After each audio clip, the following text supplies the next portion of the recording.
अस्सलाम वालेकुम रहमतुल्लाहि व बरकातुहू। मैं सैयद सिफ्त मोहम्मद रिजवी मशहदी बहरहाल मशहदुल मुक़द्दस में ज़ेर तालीम हूँ और लखनऊ का रहने वाला हूँ।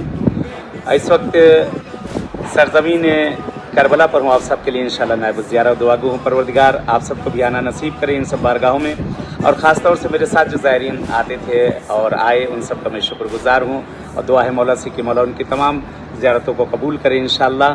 ख़ासकर अल-मुश्तबा में जो लोग आते थे और इस वक्त हमारे दरमियान रहे, दुनिया से जा चुके हैं, खुदा उन सब की मग़फ़िरत करे, उनके दर्जात को बुलंद करे। और जो हज़रात आना चाहते थे इस वक्त आ ना सके किसी वजह से, खुदा उनको भी आना नसीब करे।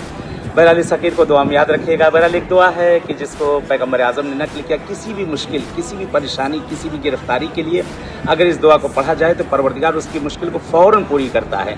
फ़ौरन मुश्किल उसकी जो है दूर हो जाती है, और जो जिस चीज़ के लिए भी पढ़ा है वो फ़ौरन उसकी हाजत पूरी हो जाएगी इंशाअल्लाह। एक तस्बीह पढ़ना है, सलवात पहले 3 पढ़ ली जाए, और उसके बाद या रहमान या रहीम बिहक़्क़ि बिस्मिल्लाहिर रहमानिर रहीम, इसको पढ़ के फिर सलवात पढ़ लीजिए और हाजत को तलब कर। बहरहाल इस तरह की और दुआएं, बहुत सी चीज़ें आपको मिल जाएंगी। बहरहाल एक मेरा यूट्यूब चैनल भी है सिफ्ते टीवी के नाम से, कि इंशाअल्लाह आप लोग उसको भी सब्सक्राइब वगैरह कर लीजिए, उस पर भी बहुत सी चीज़ें आप सबको मिल जाएंगी।